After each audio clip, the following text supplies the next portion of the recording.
So I wanted to talk about two ideas today I wanted to flesh out with you. One is this idea of belief, because belief is very, very important, and I want to talk a bit about it today. And I want to talk about how that is so impactful in our lives. And I also want to talk about the practice of meditation, because we are, as Christine said, in terms of a spiritual practice, part of spiritual practice is to have practices, is it not? And I use the phrase, are you a thermometer or a thermostat? Which comes from actually Dr. Martin Luther King when he was in the Birmingham jail. He was imprisoned for marching illegally in Alabama and fighting for civil rights in the early, probably late 50s, I believe, is when that happened. And what he wrote was, the church was not merely a thermometer that recorded the ideas and principles of popular opinion. The church was not merely a thermometer that recorded the ideas and principles of popular opinion. It was a thermostat that transformed the mores of society. And so, singularly, individually, then I get to look at my life and am I a thermometer or am I a thermostat? Do I show up in an environment and say, oh, this is really not my cup of tea? Or I step into something and all I'm doing is registering the current level of consciousness, the current level of awareness, the current level of activity or lack thereof, and just judging it? Or am I there to realize that I'm an agent of change, which we all are? And am I here to help facilitate change, or am I here just to participate in the existing status quo? And even if we step into an environment that we absolutely love, it doesn't mean that we can't add more love to it. You see? So if we step in the doors of this community and say, man, this feels like home, as Christine said, the welcoming in that sense. So do we just come and we consume that? Because at some point we shift from, see, that love that Dr. Christian talked about last week, that love is here, but what happens is when we step into it, we are shifted and transformed from consumers to contributors. And so it enhances it and it grows.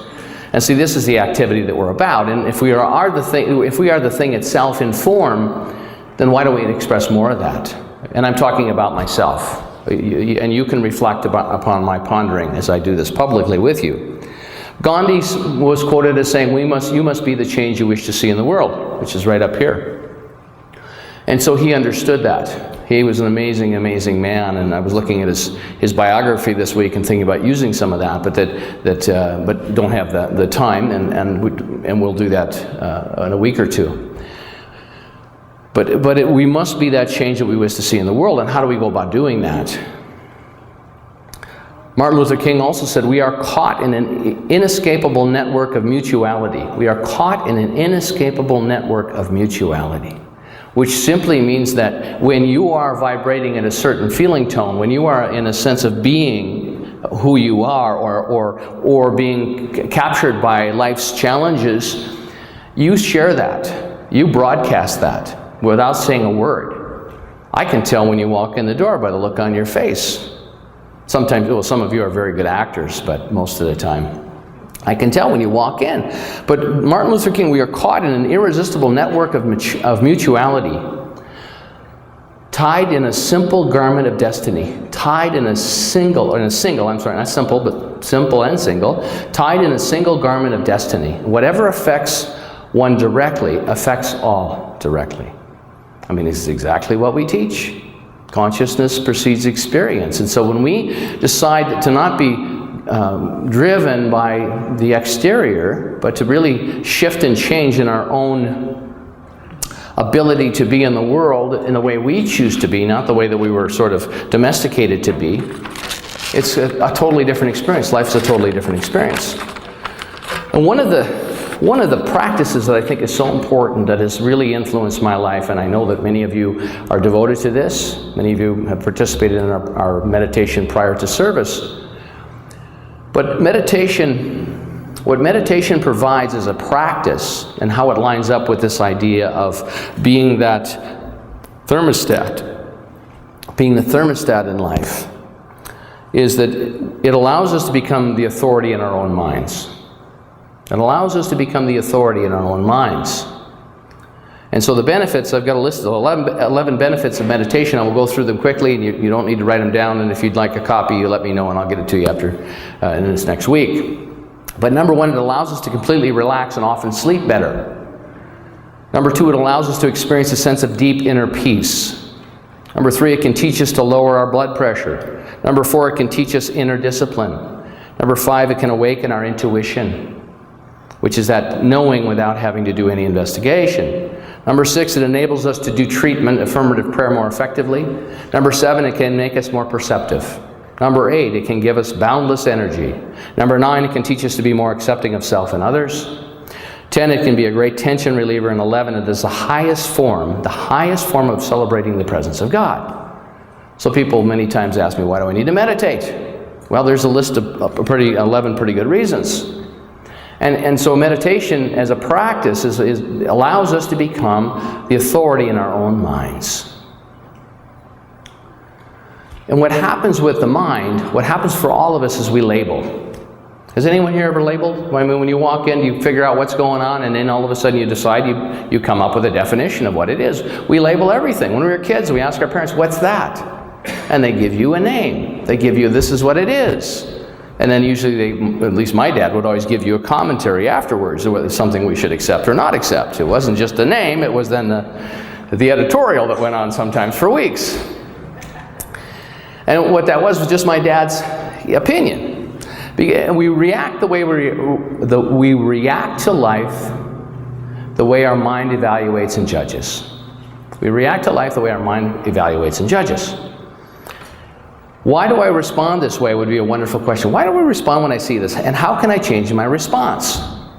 See, once we realize that we have an opportunity there, that's a huge shift in the spiritual journey. You know, there's political parties, and each political party, I think, has good in it. When I watch the elections, here, and after 10 years, I've kind of figured out how this works. A little bit different, but it's still elections, and I'll hear things from one party and think, I like that piece. And then I'll hear something, and I like that piece. And so people say, what are you? And I'll say, well, I kind of like everything. I like there and there. But for me, it's always about, well, I don't want to, if I stand over in this group, I don't want to limit what might be good over there. And so I don't know what I would call myself. I'm for good wherever it shows up. I'm for self-responsibility. I want everyone to pull themselves up by the bootstraps and find their gifts and talents and develop it and be ambitious about their lives. But then I'm over here and I see people that need help, and people that are hungry, and people that are, and I want to help them too. So it's not either or. It's not to say, well, if you can't take care of yourself, the heck with you. And it's not over here to say, well, then we should all take care of you all the time, because I don't think that's healthy either. But I'm just saying that when I look at it, it's very easy for many people to say, okay, I'm this. This is what I am, and this is what I'm told by the party. This is our platform. And the opportunity is to write our own platform. And to realize they're just doing the best they can, and they're trying to come up with the ideas that will appeal to the most amount of people. I love that idea of being a politician. You only have to win 51% of the approval. I like that, because when you're a minister in a church, you've got to have 100% or you're in trouble. I'm for those politicians. Yeah, 51%, you're doing good. 30%, thank you, Deb. Thank you. Or a professional baseball player. You can strike out like 75% of the time and make millions of dollars. Who knew? So one of my beliefs is, and it still is, and it's been since I was a little kid, is that I'm afraid of high places. If I go up on something high, even if and all of a sudden my stomach does funny things, and I'm like, whoa! And I'm like, what is this? I remember as a kid, every year we would go up to the northern Minnesota. My dad would rent a cabin for the 11 kids and the 2 parents. Boy, was that fun! People sleeping everywhere. And we'd always take a hike up to the Ranger Tower, and it was this tower, to look for fire. And I could only go about halfway up. It was like, oh, my knees would knock, and I'm like, oh my gosh. And it was just like so frustrating, because I wanted to go up and see the view. And so to this day, when I go high places, I've got to just take time. I've got to breathe. I mean, it's just like, oh man, this is just the strangest thing. And so what's the belief I have behind that? Because I know I'm safe. I mean, I've forced myself to go on rides with my children, and I forced myself to go high places and look out, but it's still not comfortable for me. I'm still hanging on, like, okay, good, this is good, yeah, I've seen it, let's go back now. And so, what is the belief behind that? And so, just because, and so there's something within me that is, and it's visceral, it's deep, but just because it's there doesn't make it right. And the point I'm trying to make is just because we have a belief about something does not make it right. But most people think because I believe something, then this is right because I believe it. And the prison of that is that you might be wrong. You might be wrong. You know, I pulled up a list of ideas, of old ideas that used to be popular, that people used to actually believe. And they're all based on science. One was that the Earth was at the center of the universe, which goes back to 600 BC. The Greek philosophers who proposed cosmologies of the sun, moon, and other heavenly bodies orbiting the Earth to explain the retrograde motion of Mars. And so what they did for scientifically for years and years and years was the Earth was the center of the universe. We know this is not true now. The number two was the miasmatic theory of disease. The theory holds that disease such as cholera or Black Death were caused by miasma, or pollution, a noxious form of bad air. This concept was not disposed of until the late 1800s, with the rise of the germ theory of disease. It was considered to be a poisonous vapor or mist filled with particles from decomposed matter that caused illness, and it was identifiable by its foul smell. But isn't it interesting that, I mean, because so I guess the belief then was if you got a whiff of it, you were a goner, because it was in the air. This third one was luminiferous ether, assumed to exist for much of the 19th century. The theory held that a medium of ether pervaded the universe through which light could propagate. Number four, the stress theory of ulcers. Ulcers are not caused by stress, they're caused by bacteria. They know that now. But how many times have people said, you know, I'm so stressed, I'm developing an ulcer? I still hear people say that. But they know now it's a bacteria. Number five, the continents didn't move. Up until the 1912, they figured out that the continents do move. Number six, phlogiston. In the 17th century, physicians conjured up the existence of a fire-like element called phlogiston, which was contained within combustible bodies and released during combustion. Charcoal, for example, left little residue upon burning because it is nearly pure phlogiston. Experiments in the mid-1700s led chemists to conclude the theory was false, giving birth to the modern field of chemistry. Number seven, the four humors. I love this. You know what the four humors are? You used to believe that the body was made up of four humors, and they are black bile, yellow bile, phlegm, and blood. So they got the Greeks, the Romans, and the Islamics didn't get rid of it until modern medicine in the 19th century dispelled that theory. 8, the static universe. Prior to observations made by Edwin Hubble during the 1920s, scientists believed the universe was static, neither expanding nor contracting. Well, what do we know now? Number 9, a young Earth. In the mid-1800s, scientist Lord Kelvin believed the Earth to be just 20 million to 40 million years old. There are people out there to this day that believe the Earth is 6,000 years old based on biblical research. They now know that the Earth is about 4.55 billion years old. Yeah, 4.55 billion. And number 10, the Earth is flat. Actually, this one doesn't belong on the list. The author says I just put it there to make a point. But all of these were beliefs, and commonly held beliefs for a long time. And we are, and so, you know, what, and how do I take that personally and use that as something meaningful in my life? So, healthy perspective, getting back to beliefs, personally, healthy perspective requires us to question right and wrong. All of us. For ourselves. Not because the group says it's right or the group says it's wrong, but is this right or wrong for me? The beliefs that we have are exactly that, beliefs. And exposing the ignorance in beliefs requires deliberate intention. George Bernard Shaw said, everything happens to everyone eventually, given enough time. I like that quote. He also said that if you would line up all of the economists, laid them all out head to toe, all of them in the world, they still wouldn't reach a conclusion. I like that one too. So what happens with meditation is that we learn through meditations the self-dialogue to discover what our beliefs are. That's why meditation is so important, to slow down and say, why do I believe this? Is this mine, or did someone else give this to me? We are here, we teach metaphysical fundamentals, which is metaphysical is beyond the physical. And we're here to teach what life is and what the truth of life is. And I think we do a really good job of that, because we don't get caught up in what you have to believe. We don't ask you to believe anything other than to mind the depths of your own being and your own experience, and to examine it and decide, do I want to do that again? Do I want to repeat that? Or is there a different belief that I can look at? And the challenge on the planet is, for the most part, is that we are not taught to use our mental initiative. Somebody going by, let us know that this ambulance is going wherever they're going, that everyone has everything they need. That's a prayer my teacher gave me years ago, and I love that. Every time I hear an ambulance, I say they have everything they need. Which is a much more effective, see, it's a form of prayer. It's an active prayer life, rather than say, oh my gosh, something horrible's happening. So do we want to send something horrible's happening? Or do we want to say, I know that they have everything they need? And pray for the evolution of that soul. And I love that. That was such a wonderful gift from Reverend Catherine Yates. So it's easy to lock into race thought.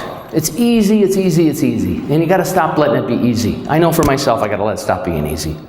This idea that life happens to us. This idea that life's all prepared ahead of time. Nothing we can do. There's nothing we can do about it. I mean, Gandhi took his whole country on the salt march. The salt tax in India at the time that he did the march was crippling people. It was so excessive that people were going into starvation because they didn't have money for food because of the salt tax. And so he started with 70 people, and thousands joined him, and they marched. They made a symbolic march, and it broke that tax. But it had 70 people to start, and it changed. It started to crumble the oppressive government that was there. Life's all prepared ahead of time. If we believe that, why go on a march? Why do anything? Why do a prayer? And there's a lot of people that live like that. Why not discover our own inherent beauty and gifts and talents? If we're always concerned about what will be, we're always trying to discover life outside of ourselves. And life is, we need to have awareness on the outside of ourselves. But if we don't have a rich and wonderful interior life, then we're always drawn out there. And it's easy to continue to get captured by the popular belief, the race consciousness, the cultural conditioning. And pretty soon, if we're always looking outside of ourselves, if we don't have any practice to ground ourselves to the truth of our being, pretty soon, just making it through the day is an accomplishment. Whew. Got through Monday. Got to get to bed early because I got Tuesday tomorrow. Whew. And we start to feel helpless. We start to feel helpless. And so when we create enough space in our life to sit down and to just reflect where we are and who we are, and we first start to do the meditation, it's not comfortable. Because there's this busy mind that's always been there, that we've done a really good job of pushing it down and not listening to. But once we start to sit down, it gets louder. And then people come to me and say, I can't meditate. You know what's going on in my head? I'll say, I know exactly what's going on in your head. There's a lot of noise going on in your head. And you're going to have to sit with it for a while. You know, it's like a screaming kid. You know, when a baby, have you ever had a baby? I remember when my daughter Megan was born, and we lived in a fourplex and the walls were paper thin. And so we wouldn't let her cry herself to sleep. You know, we just would always go in and pick her up because we didn't want to disturb the neighbors. We went 7 years going in there. I mean, we established a pattern. We finally bought a home. And then, you know, it was tough for her. But she was quite safe, and she would lay in her bed crying and screaming finally, and just screaming out, I can't believe this is happening to me. Because we stopped going to pick her up. we should have just told the neighbors, look, it's going to be about a week or two here before any of us get any sleep, so if you could bear with us. So we have all this knowledge. We have all this knowledge in the world. But what good is a lot of knowledge if it's all wrong? What good is a lot of knowledge if it's all wrong? That it's not leading us and it's not supporting us in a way that is most productive? Great question to think about. What good is a lot of knowledge when it's all wrong? So I found this wonderful article that I want to leave you with today, and I want to invite you to use this as a meditation practice. And this tea shop is in San Francisco, and it is called Samovar Tea Lounge. Anybody here ever been there? Me either, but I'm going one day. And so as you go in, they have a mission statement. Here's the business mission statement, and I'll read this to you before we do a short meditation. It says, our mission is to create peace through drinking tea. Wow. Okay, gee, I didn't know I could have peace drinking tea. It's usually just, you want some coffee or want tea? Here at Samovar Tea Lounge, it is never simply business as usual. In other words, business isn't just profit-making mechanism, but rather a vehicle for the greater good. Making people feel good, feel healthy, and attain happiness is our bottom line. And challenging as it is, it's equally rewarding and fulfilling to see our guests beam with joy and express their heartfelt gratitude. What a beautiful mission statement.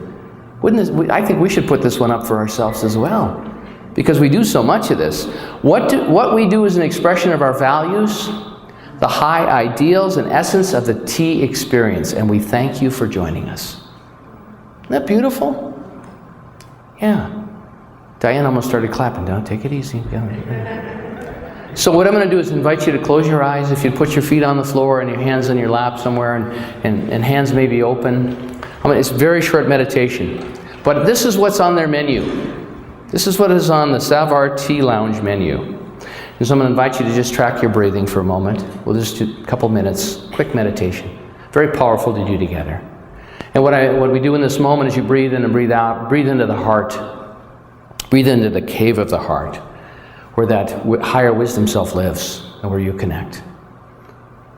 And so on the menu in the Samovar Tea Lounge, it says, slow down and see yourself in your mind's eye doing this. Slow down and metaphorically sip the most beautiful, wonderful cup of tea you can imagine. Let this delicious cup of tea take you away from everything, filling you with calm and vitality. Let this infusion connect you to the farmer who handpicked the leaves, the Samovarian who brewed the pot, and to your breath in this moment.